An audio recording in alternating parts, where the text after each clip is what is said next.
Good morning students. Next हमारा जो kidney के अंदर प्रॉब्लम आती है वो क्या है? Renal failure.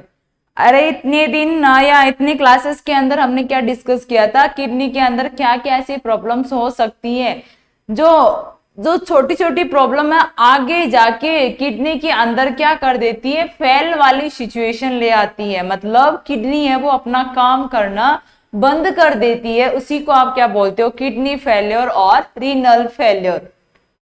दो तरीके से हो सकती है ये। एक होता है एक्यूट और एक होता है क्रॉनिक।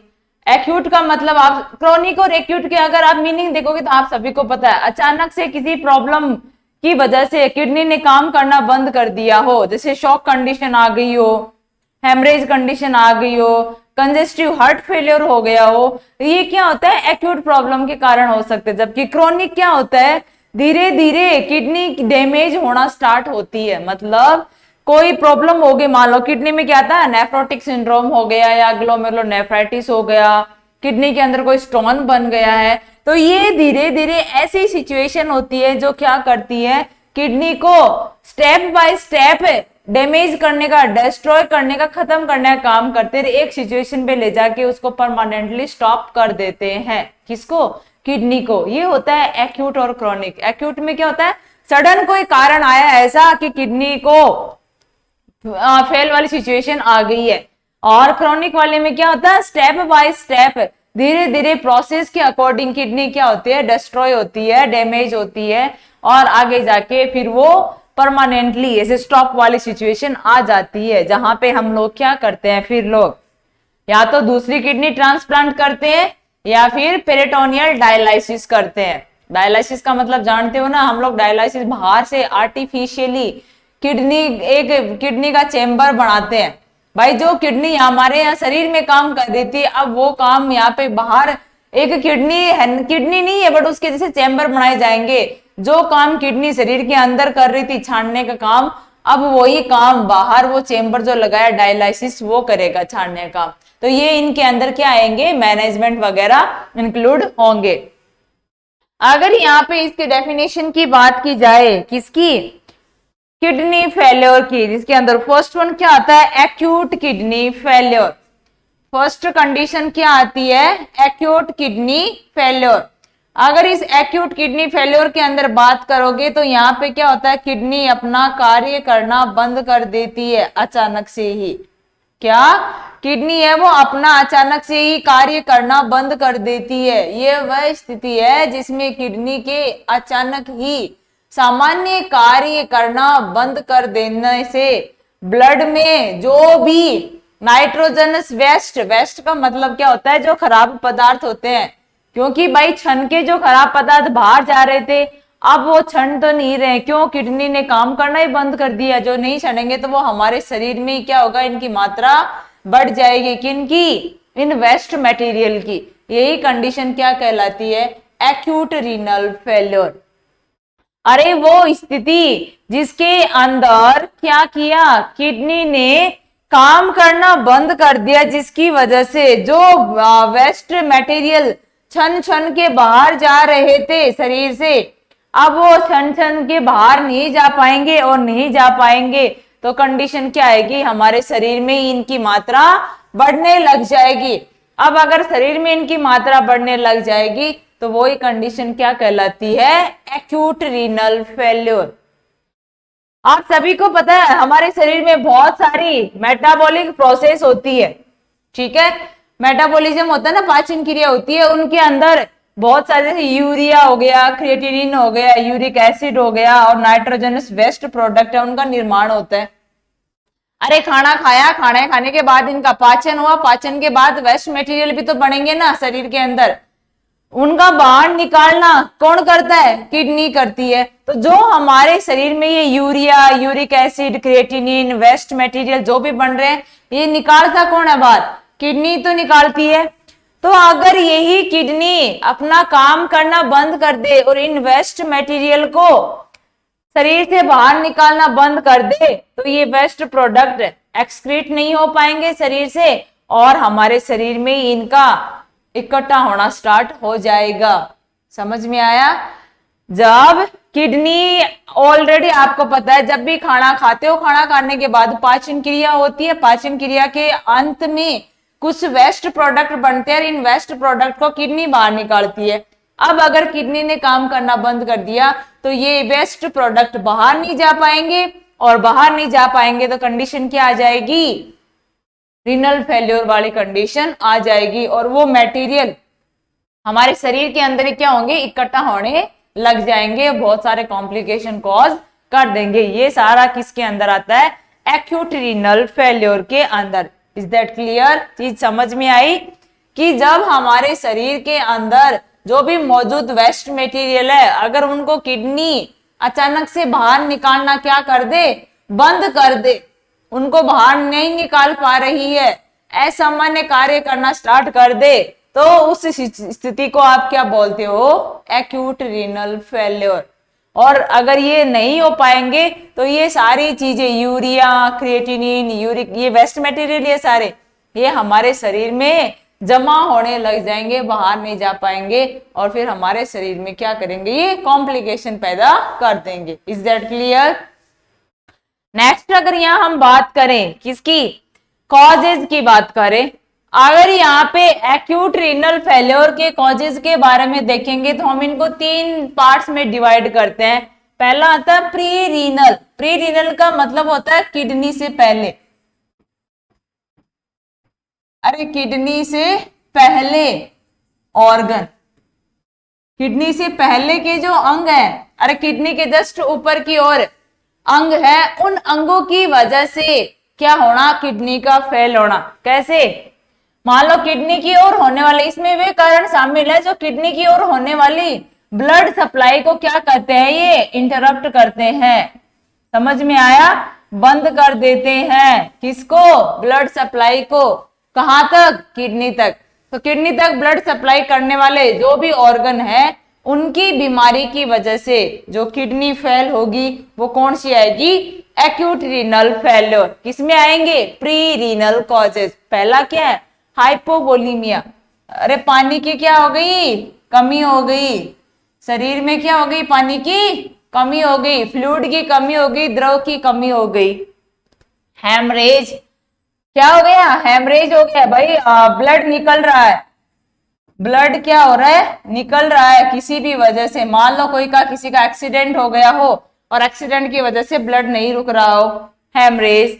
डिक्रीज कार्डियक आउटपुट, अरे हार्ट ने क्या किया, थोड़ा काम करना बंद कर दिया, मतलब थोड़ा काम डिस्टर्ब हो गया। जो कार्डियक आउटपुट एक साइकिल के अंदर 1 मिनट के अंदर पूरा हार्ट है वो कितना ब्लड निकालता है, 5 लीटर। अब अगर इसी हार्ट ने वो 5 लीटर फ्लूइड 1 मिनट में ना निकाल के 2.5 लीटर ही निकाला हो, 2 लीटर निकाला हो, या 1 लीटर ही निकाल रहा हो, तो वो क्या होता है, डिक्रीज। मतलब हार्ट के द्वारा निकाले जाने वाला ब्लड की मात्रा अगर कम हो जाए, समझ में आया, हार्ट के द्वारा निकाली गई ब्लड की मात्रा अगर कम हो जाए तो आगे ब्लड सप्लाई किसको नहीं हो पाएगी, किडनी को। किडनी थोड़ी ना सप्लाई करती है हार्ट को, हार्ट ही करता है हमारे सारे ऑर्गन को। अब अगर हार्ट ने वहां से ब्लड नहीं निकाला तो आगे के ऑर्गन्स क्या हो जाएंगे, काम करना डिस्टर्ब हो जाएगा, उनकी प्रवृत्ति असामान्य होने लग जाएगी। ये क्या होता है, डिक्रीज कार्डियक आउटपुट। सीधी सी बात है, अगर कुएं में प्रॉब्लम कम आ रखी है तो भाई पानी की सप्लाई क्या हो जाएगी, कम आ जाएगी। समझ में आया? Thrombosis of the renal artery, अरे किडनी को जो आर्टरी सप्लाई कर रही है, किडनी को जो आर्टरी ब्लड वेसल्स सप्लाई कर रही है, उनमें क्या आ गया, थ्रोम्बोसिस आ गया। ये क्या है, किडनी है।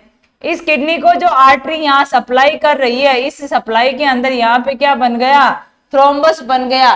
थ्रोम्बस बना तो इसने क्या कर दिया, रुकावट पैदा कर दी। रुकावट पैदा की तो किडनी को सप्लाई कम हुई। Is that clear?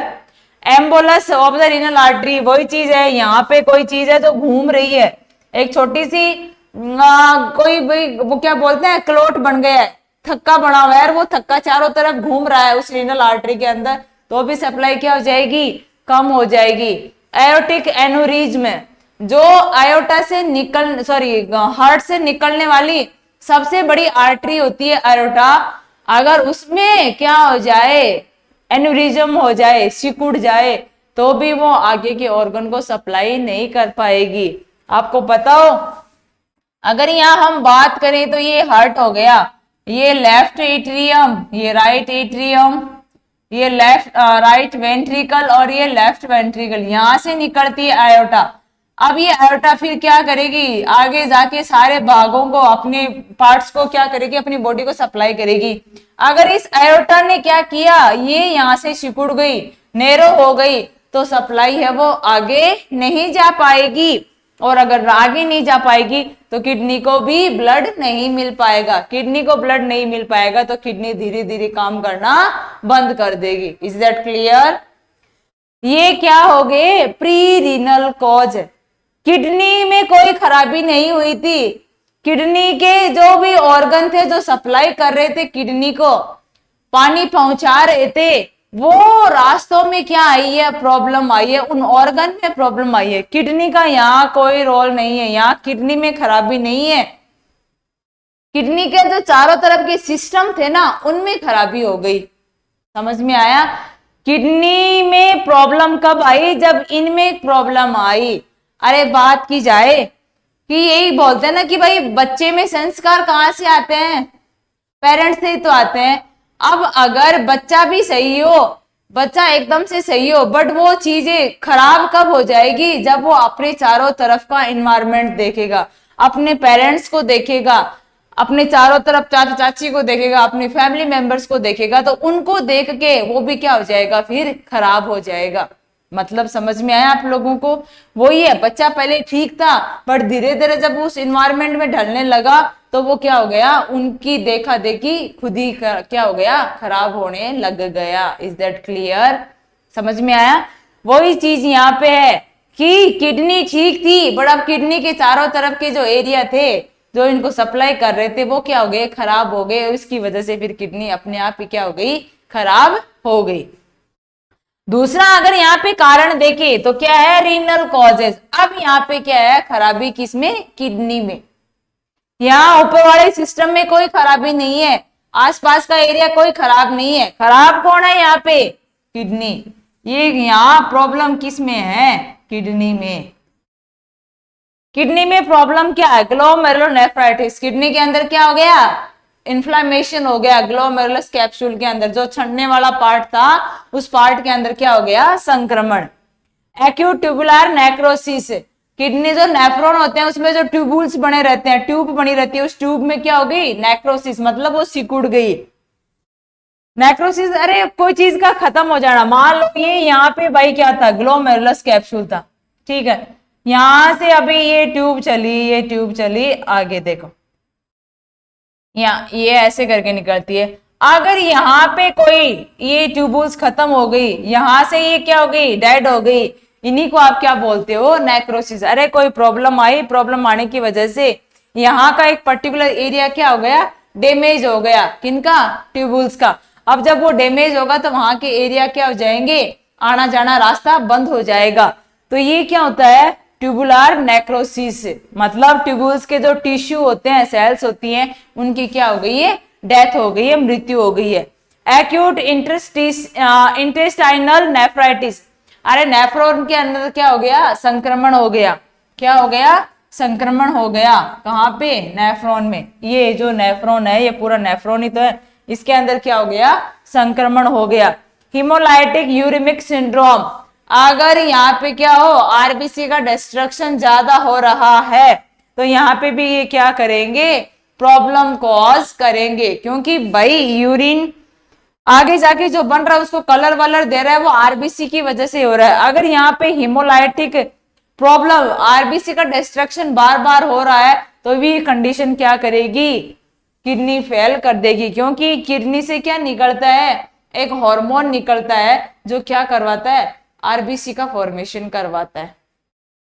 समझ में आया, क्या करवाता है, आरबीसी का फॉर्मेशन करवाता है। तो अगर ये प्रॉब्लम हो गई तो किडनी के अंदर भी क्या आ जाएगी, प्रॉब्लम आ जाएगी। ये सारी प्रॉब्लम किससे रिलेटेड है, किडनी से। ये किडनी से रिलेटेड नहीं थी, बाकी ऑर्गन से रिलेटेड थी, और इन्होंने क्या किया, किडनी को प्रभावित कर दिया। यहाँ पे ये कोई कारण नहीं है, सिर्फ क्या है, किडनी के अंदर प्रॉब्लम है। अब किडनी में प्रॉब्लम है तो किडनी में ऑलरेडी वहां पे क्या जाएगा, फेल वाली सिचुएशन आ जाएगी। अगर यहाँ हम नेक्स्ट बात करें कौन सा, पोस्ट रीनल कॉजेज। अब यहाँ पे बात आएगी किडनी के बाद में, क्या, किडनी के बाद के ऑर्गन। समझ में आ रहा है भाई, किडनी से जो आगे ऑर्गन आएंगे उनके बारे में बात करेंगे हम लोग। इसमें वे कारण शामिल हैं जो यूरिनरी फ्लो में सडन ऑब्स्ट्रक्शन पैदा कर देते हैं। अरे किडनी ने तो यूरिन बना दिया था भाई, ये क्या था, किडनी ने तो यूरिन बना दिया था। अब ये यूरिन आगे जाके यूरिनरी ब्लैडर में जाएगा और यहां से यूरिथ्रा से बाहर निकल जाएगा। अब यहाँ किडनी वाली बात हमने कर दी। अब ये जो प्रॉब्लम अब आगे आएगी वो यहाँ आएगी। ये जो इतनी प्रॉब्लम है वो इनसे रिलेटेड है, post renal causes. Is that clear? ये वाला था रीनल कॉजेज, इसके ऊपर का था प्री रीनल कॉजेज। अब इस किडनी के नीचे के जो ऑर्गन है वो क्या हो गए, पोस्ट रीनल कॉजेज, जिसमें क्या हो गया, एनलार्ज प्रोस्टेट। अरे प्रोस्टेट ग्लैंड ने क्या कर दिया, साइज बढ़ा ली अपनी। अगर जैसे जैसे ये साइड बढ़ेगी तो यूरिथ्रा क्या हो जाएगा, संकड़ा हो जाएगा। भाई जैसे जैसे प्रोस्टेट ग्लैंड बढ़ेगी तो यूरिथ्रा पे प्रेशर डालेगी, यूरिथ्रा से तो यूरिन बाहर जाता है, तो जैसे जैसे वो साइज बढ़ेगी, साइज बढ़ने की वजह से यूरिथ्रा क्या हो जाएगा, संकड़ा हो जाएगा, यूरिन बाहर नहीं जा पाएगा। ब्लैडर के अंदर ट्यूमर, अगर ये जो ब्लैडर है यहाँ इसमें कोई गांठ बन गई हो, कोई कैंसर बन गया, ट्यूमर हो गया तो भी प्रॉब्लम। यूरिट्रल स्ट्रक्चर, अगर यहाँ जो ये यूरिटर निकल रहे हैं किडनी से, यूरिन ला रहे हैं, इनके अंदर क्या हो गया, सिकुड़न आ गई तो भी प्रॉब्लम। यूरिथ्रा के अंदर कोई सिकुड़न आ गई तो प्रॉब्लम। और न्यूरोजेनिक ब्लैडर, मान लो अगर ब्लैडर के अंदर कॉन्ट्रैक्शन और रिलैक्सेशन पावर, हमने ऑलरेडी पीछे की क्लास में पढ़ा है, कॉन्ट्रैक्शन और रिलैक्सेशन पावर, भाई किस टाइम पे ब्लैडर को संकुचन करना है और किस टाइम पे निकुंचन करना है। अरे कॉन्ट्रैक्शन कब करेगा, जब ब्लैडर पूरा भर जाएगा यूरिन से, तो वो कॉन्ट्रैक्ट करेगा तो आगे यूरिन भेजेगा। और जैसे ही यूरिन खाली हुआ पूरा ब्लैडर से, वो वापस रिलैक्स हो जाएगा, रिलैक्स होगा यूरिन उसमें वापस भरने लग जाएगा। अगर उसमें ये प्रॉब्लम आ जाए, उसका ब्रेन उसको प्रॉपर रास्ता नहीं दिखा पा रहा है, उसको मैसेज नहीं दे पा रहा है, यूरिन करने वाले टाइम पे मैसेज नहीं दे रहा है, यूरिन रोकने वाले टाइम पे उसको कोई मैसेज नहीं दे रहा है, तो अगर ये सारे ब्रेन में कुछ प्रॉब्लम हो गई तो भी वो क्या कर सकते हैं, किडनी फेल करवा सकते हैं, क्योंकि उसको कोई भी मैसेज नहीं मिलेगा। आपको भी पता हो, जिस बंदे को पैरालिसिस हो जाता है, पैरालिसिस हो गया, लकवा हो जाता है ना, वो इंसान है, उस इंसान को कोई मैसेज नहीं मिलता है कि तुझे यूरिन आने वाला है, वो अंदर ही यूरिन निकाल देता है। जैसे ब्लैडर भरा अपने आप खाली हो जाएगा, उसको कोई मैसेज नहीं मिलेगा किसी भी चीज का। समझ में है आप लोगों को? हमें सारी इंफॉर्मेशन मिलती है कि भाई अभी हमारा ब्लैडर भर चुका है, हमें यूरिन करने जाना है, बट हम उसको रोक के रख सकते हैं। ये हमारा ब्रेन ही हमें इंडिकेट करता है कि हाँ आप कुछ हद तक इसको रोक के रख सकते हो। Is that clear?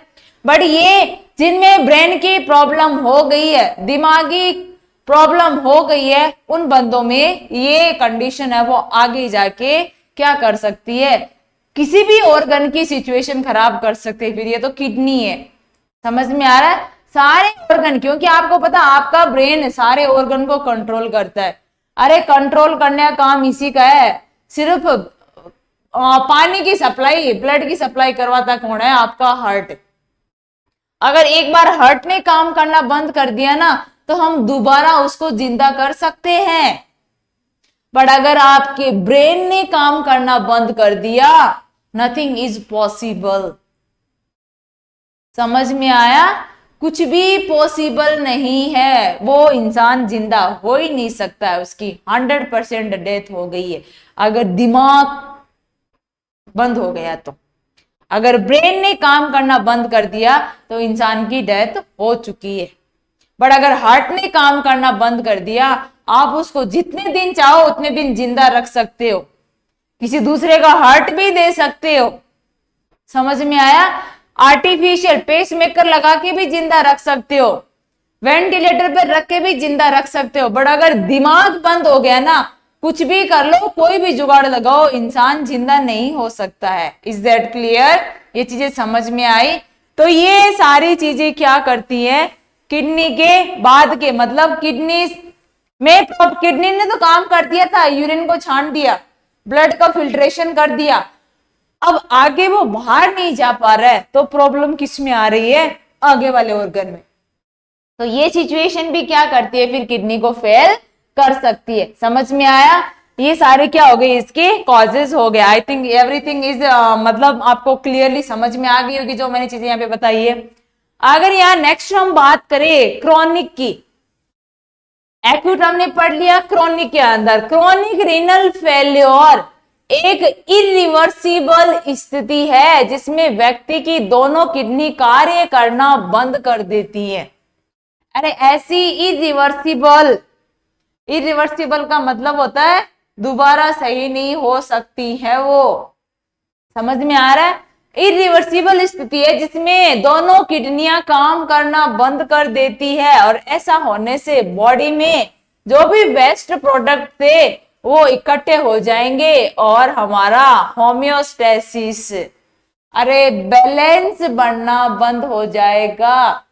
बाहरी वातावरण में और अंदर के वातावरण में बैलेंस नहीं बन पाएगा। Is that clear? वो गड़बड़ा जाएगा। सिचुएशन क्या है, क्रोनिक रीनल फेलियर। हमने पढ़ा है water and electrolyte balance, role किसका होता है, किडनी का होता है उसके अंदर। अब अगर किडनी ने दोनों ने ही काम करना बंद कर दिया तो इनका बैलेंस नहीं बन पाएगा, और नहीं बन पाएगा तो सिचुएशन क्या है, क्रोनिक रीनल फेलियर।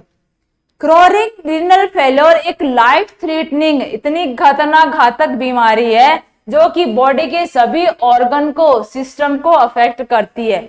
अरे किडनी अगर क्रोनिक रीनल फेलियर हो जाए तो हमारी बॉडी के जितने भी अंग है, जितने भी ऑर्गन है, जितने भी सेल है, सबको वो प्रभावित करेगी। और इस दौरान व्यक्ति में होम्योस्टेसिस को बनाए रखने और व्यक्ति को सरवाइव करने के लिए हम क्या करते हैं, डायलाइसिस करते हैं। समझ में आया? अरे उसका होम्योस्टेसिस बनाए रखने के लिए और व्यक्ति को सरवाइव करवाए रखने के लिए, जिंदा रखने के लिए, मतलब वो आराम से क्या कर सके, सरवाइव कर पाए, उसके लिए हम क्या करते हैं, डायलाइसिस करते हैं। क्या करते हैं, डायलाइसिस करते हैं, या फिर किडनी ट्रांसप्लांट किया जाता है। समझ में आया? या तो किडनी लगाएंगे उसको दूसरी, या बाहर ही हम लोग एक चेम्बर बनाएंगे जिसके अंदर बाहर ही जो अंदर काम हो रहा था फिल्ट्रेशन का, छानने का, वो बाहर होगा सारा कुछ। क्रोनिक रीनल फेलियर की फाइनल स्टेज को हम बोलते हैं ESRD। ESRD का मतलब होता है and stage of renal disease. Kidney की अंत वाली स्थिति आ गई है। समझ में आ रहा है? एंड स्टेज आ गई है उसकी किडनी की। किसको बोलते हैं, क्रोनिक रीनल फेलियर को। क्रोनिक रीनल फेलियर को आप क्या बोल सकते हो, ESRD, and stage of renal disease. समझ में आया? किडनी की क्या होगी, अंत वाली स्थिति, मतलब अब उसका अंत आ गया है। किसका, किडनी का। इसके कुछ जोखिम कारक जो पहले उसके थे वही है, बाकी अगर देखा जाए वो है कि एक्यूट रीनल फेलियर के बाद हो सकता है। अब एक्यूट रीनल फेलियर हो गया तो उसके बाद में जो क्रोनिक रीनल फेलियर होता है वो इसका कारण बन गया। समझ में आया? एक्यूट की वजह से क्या होता है, सिचुएशन क्रोनिक आती है। तो ये ऐसी सिचुएशन है किडनी जिसके अंदर दोनों किडनियां काम करना बंद कर देती है, हमारे शरीर में वेस्ट प्रोडक्ट इकट्ठे हो जाते हैं। डेफिनेशन वही है, फर्क किसका है, टाइम ड्यूरेशन का। वहां भी हम लोग ये सारी चीजें करेंगे, क्या, होम्योस्टेसिस बनाए रखने के लिए डायलाइसिस करेंगे, किडनी ट्रांसप्लांट करेंगे, वही कारण उसके आ रहे हैं। यहाँ कारण में इतना ही फर्क है कि जो एक्यूट रीनल फेलियर है वो कारण है किसका, क्रॉनिक रीनल फेल्योर का। Is that clear? ये क्या हो गई इसकी डेफिनेशन। अगर यहाँ हम नेक्स्ट वन बात करें कि इसके कुछ सिम्टम्स आते हैं अलग अलग फेजेस के अंदर, समझ में आया? किडनी फेलियर के कुछ स्टेजेस आती हैं, सिम्टम्स आते हैं अलग अलग फेजेस के अंदर। तो फर्स्ट वन क्या है? Phases of acute renal failure. पहली क्या है? ओलिगुरिक। अरे ओलिगुरिक का मतलब होता है यूरिन आउटपुट। यूरिन आउटपुट कितना होता है? 400 ml से भी कम। क्या हो गया? यूरिन आउटपुट 400 ml से भी क्या हो गया है? कम हो गया। प्रतिदिन का जो 1.5 से 2 लीटर था वो 400 ml से भी कम हो जाता है। वो कौन सी स्टेज है? पहली ओलिगुरिक स्टेज। यूरिन आउटपुट क्या हो जाता है? कम हो जाता है। समझ में आया? क्या हो जाता है? यूरिन आउटपुट कम हो जाता है। और यूरिन आउटपुट अगर कम होगा तो सिचुएशन क्या आएगी? अरे यूरिन आउटपुट कम हो रहा है, यूरिन आउटपुट कम होने की वजह से क्या सिचुएशन आएगी? ग्लोमेरुलर फिल्ट्रेशन रेट क्या हो गई? कम हो गई। यूरिन आउटपुट कम, GFR ग्लोमेरुलर फिल्ट्रेशन रेट।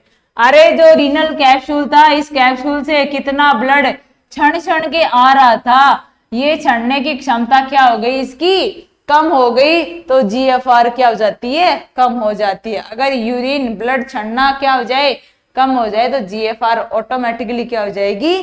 कम हो जाएगी। फ्लूइड वॉल्यूम बढ़ जाता है, हमारे शरीर के अंदर फ्लूइड है वो इकट्ठा होने लग जाता है। समझ में आया? शरीर में अरे बाहर नहीं जाएगा, यूरिन बाहर नहीं निकल रहा है तो वो तो शरीर में इकट्ठा रहेगा। शरीर में इकट्ठा रहेगा तो मात्रा क्या हो जाएगी उसकी? हमारे शरीर में बढ़ जाएगी।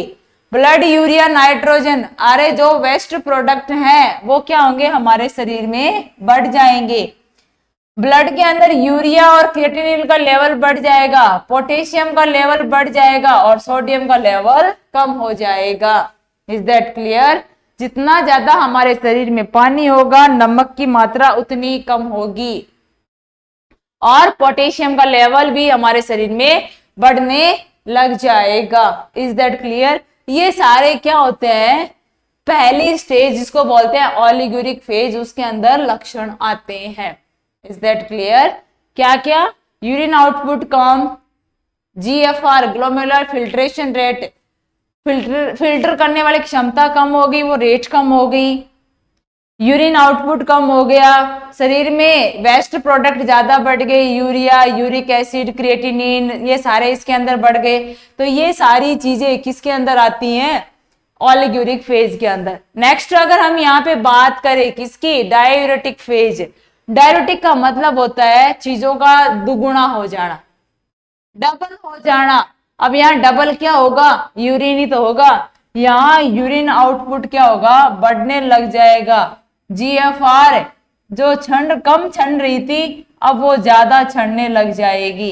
अरे जितना फिल्ट्रेशन कम हो रहा था अब फिल्ट्रेशन है वो उतना ही ज्यादा होने लग जाएगा। कौन सी स्टेज के अंदर? सेकेंड स्टेज के अंदर, जिसको आप बोलते हो डायूरेटिक फेज।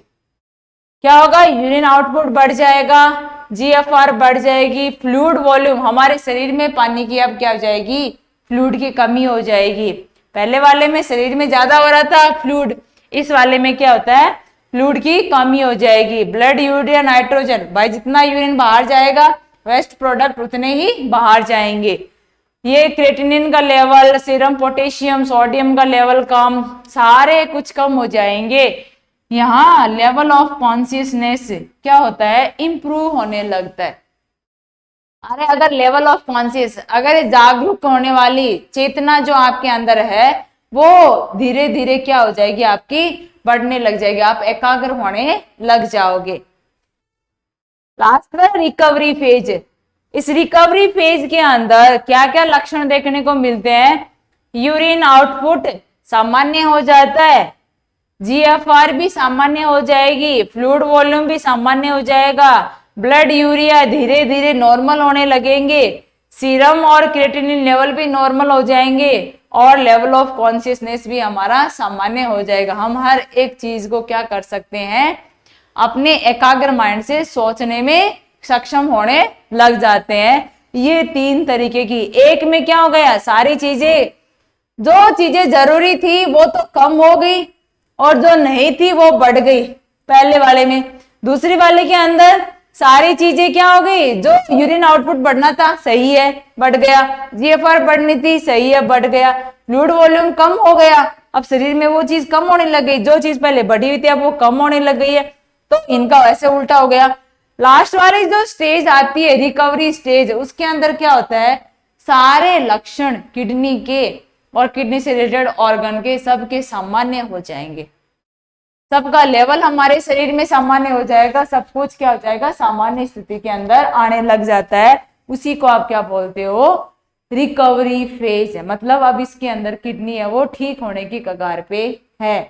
समझ में आया? ये सारे क्या हो गए, इसके लक्षण हो गए। अगर यहाँ हम नेक्स्ट वन की बात करें, क्या नेक्स्ट वन कंडीशन की बात करें, तो नेक्स्ट वन कंडीशन क्या आती है यहाँ पे, मैनेजमेंट। किसका मैनेजमेंट कर रहे हैं भाई हम लोग, किडनी के बारे में पढ़ रहे हैं, उसकी फेल वाली सिचुएशन के बारे में पढ़ रहे हैं, तो इसी का हम मैनेजमेंट पढ़ेंगे।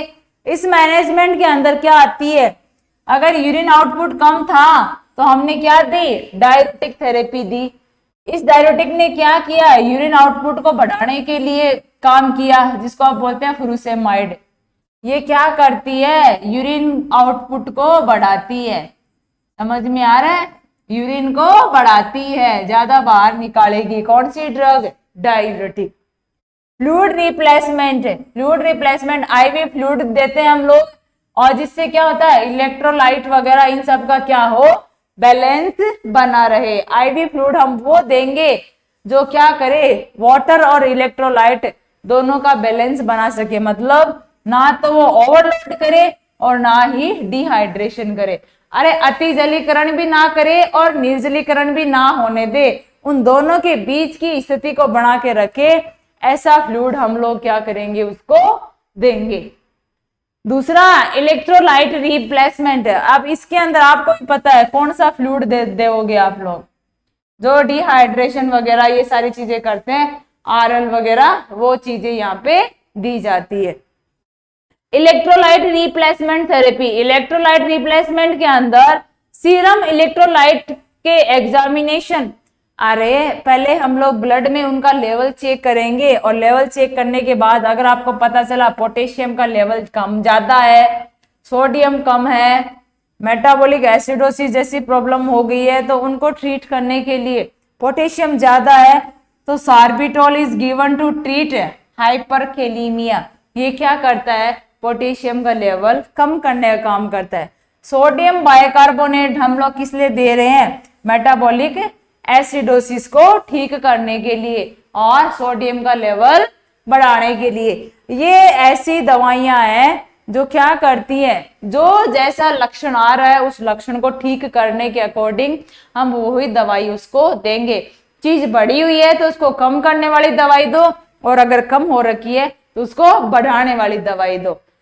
अगर फ्लूइड की कमी आ गई है तो उस टाइम पे हमें ऐसा फ्लूइड देना है जो क्या करे, नॉर्मल लेवल बना के रखे। ये नहीं वो ज्यादा इतना ज्यादा कर दे, नहीं, सामान्य स्थिति बना के रखनी है तो ऐसा फ्लूइड हमें उनको देना है।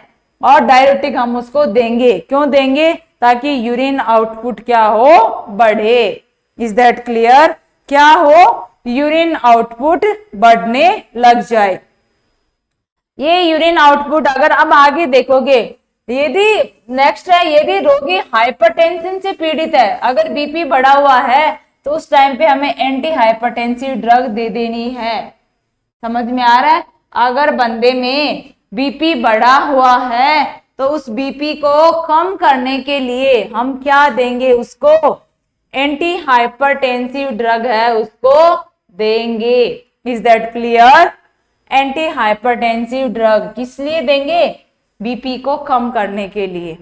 अगर एनीमिया हो गया है किडनी की वजह से तो उसको रिकॉम्बिनेंट इरिथ्रोपोइटिन, एक ऐसा हार्मोन है जो किडनी निकालती है, बताया था मैंने, आरबीसी के फॉर्मेशन के लिए एक हार्मोन निकालती है किडनी, कौन सा, एरिथ्रोपोइटिन। ये क्या करता है, आरबीसी का फॉर्मेशन करवाता है, उसको मैच्योरेशन करवाता है। समझ में आया, उसका फॉर्मेशन, निर्माण और उसको परिपक्व बनाने में कौन हेल्पफुल है, किडनी के द्वारा निकाला जाने वाला इरिथ्रोपोइटिन हार्मोन। तो एनीमिया के उपचार हेतु जब किडनी ने भाई ये नहीं बना रहा है तो आरबीसी क्या होगी, नहीं बन पाएगी, नहीं बन पाएगी तो कंडीशन क्या आएगी, एनीमिया। तो उससे बचाने के लिए, उसे ठीक करने के लिए हम उसको इरिथ्रोपोइटिन बाहर से देंगे, या फिर ब्लड ट्रांसफ्यूज भी हम लोग उसको कर देंगे। अगर उसको प्यूराइटिस है, इचिंग बहुत ज्यादा आ रही है, तो एंटी प्यूराइटिक ड्रग देंगे जो क्या करेगी, इचिंग को, खुजली को कम करने का काम करेगी। यदि रोगी में सीजर आ रहे हैं, दौरे पड़ रहे हैं, तो उनको आईवी के द्वारा फिनोबार्बिटॉल और फेनिटोइन, ये ऐसी 2 दवाइयां हैं जो सीजर, एपिलेप्सी या मिर्गी के दौरों में काम ली जाती हैं। आईवी रूट से हम उनको ये देंगे यदि बंदे को सीजर आ रहे हैं, किडनी फेल वाले को। दूसरा क्या है, एंटीबायोटिक थेरेपी। अगर इन्फेक्शन हो, सेकेंडरी इन्फेक्शन से ग्लोमेरुलोनेफ्राइटिस है, नेफ्रोटिक सिंड्रोम है, और कोई संक्रमण हो गया, तो उनसे बचने के लिए क्या करेंगे, दूसरा कोई इन्फेक्शन ना हो तो उसकी संभावना को कम करने के लिए हम लोग एंटीबायोटिक थेरेपी उसको देते हैं। नेफ्रोटॉक्सिक सब्सटेंस, या जो दवाइयां होती हैं जो किडनी को क्या करे, डैमेज करने का, खतरा पहुंचाने का जो काम करने वाली दवाइयां हैं, सब्सटेंस, उनको क्या करेंगे, हम अवॉइड करेंगे। जैसे NSAID, non steroidal anti inflammatory drug, NSAID, जैसे PCM हो गया, आइबुप्रोफेन हो गया, ऐसे बहुत सारी और भी ड्रग है जिसके अंदर हम लोग इनको क्या करेंगे, अवॉइड करेंगे, क्योंकि ये किडनी और लीवर सभी पे क्या करते हैं, खतरा डालती है। सर्टेन एंटीबायोटिक जैसे कि जेंटामाइसिन, ये भी अवॉइड करनी है। आयोडीनेटेड कॉन्ट्रास्ट, अरे जो जिसके अंदर आयोडीन ज्यादा हो, ऐसे कॉन्ट्रास्ट मीडियम भी हमें क्या करने हैं, जैसे सीटी स्कैन के लिए हम यूज करते हैं, तो उनको भी क्या करना है, अवॉइड करना है। Is that clear. तो कुछ ऐसी चीजें जो किडनी के लिए खतरा साबित होती है या घातक होती है, उनको हमें अवॉइड करना है, जिसमें दवाइयां होती हैं, तो कुछ रेडिएशन सब्सटेंस भी होते हैं, वो सारा। और लास्ट में हम क्या करेंगे, यदि रोगी को ट्रीटमेंट को रेस्पॉन्ड नहीं करता है, यदि रोगी अब इन दवाइयों का कोई रेस्पॉन्ड नहीं कर रहा है, मतलब ठीक नहीं हो पा रहा इन दवाइयों से, तो हमें क्या करना है, डायलाइसिस करना है। समझ में आया। बाहर ऐसी मशीन लगाएंगे जो किडनी का काम करेगी, बाहर, अंदर नहीं, बाहर काम करेगी किडनी का। सारा कुछ हमारा ब्लड है वो कहाँ पे छनेगा, फिल्टर होगा हमारे शरीर से बाहर। और लास्ट वन में क्या करते हैं हम लोग, किडनी ट्रांसप्लांट कर देते हैं। ये क्या हो गया इनका मैनेजमेंट। ये सारी हमने क्या पढ़ी, किडनी फेल की सिचुएशन, एक्यूट और क्रॉनिक, दोनों के सिम्टम्स पढ़ लिए, दोनों के कारण पढ़ लिए कि किडनी के पहले की भी सिचुएशन कारण बन सकती है किडनी फेल की, किडनी खुद भी कारण बन सकती है, और किडनी के बाद के भी ऑर्गन है वो किडनी फेल करवा सकते हैं। तीनों स्टेज पढ़ी जिसके अंदर अलग अलग सिम्टम्स, किसी में सीवियर हो रहे थे, किसी में फिर कम हुए, और लास्ट वाली में क्या हो गए, फिर सामान्य स्थिति के अंदर आ गए। फिर इन्हीं लक्षणों के आधार पर हमने इनका ट्रीटमेंट किया। अगर ट्रीटमेंट से कोई फर्क नहीं पड़ रहा है तो डायलाइसिस करेंगे, और लास्ट में जाके अंत में हमें क्या करना है, किडनी को ट्रांसप्लांट करना पड़ेगा, मतलब उसको दूसरी किडनी लगाई जाएगी। समझ में आया। ये सारा किसके अंदर पढ़ लिया हमने, किडनी के अंदर। अब इसका डायलाइसिस और जो किडनी ट्रांसप्लांट है वो हम नेक्स्ट क्लास के अंदर डिस्कस करेंगे। Thank you all of you.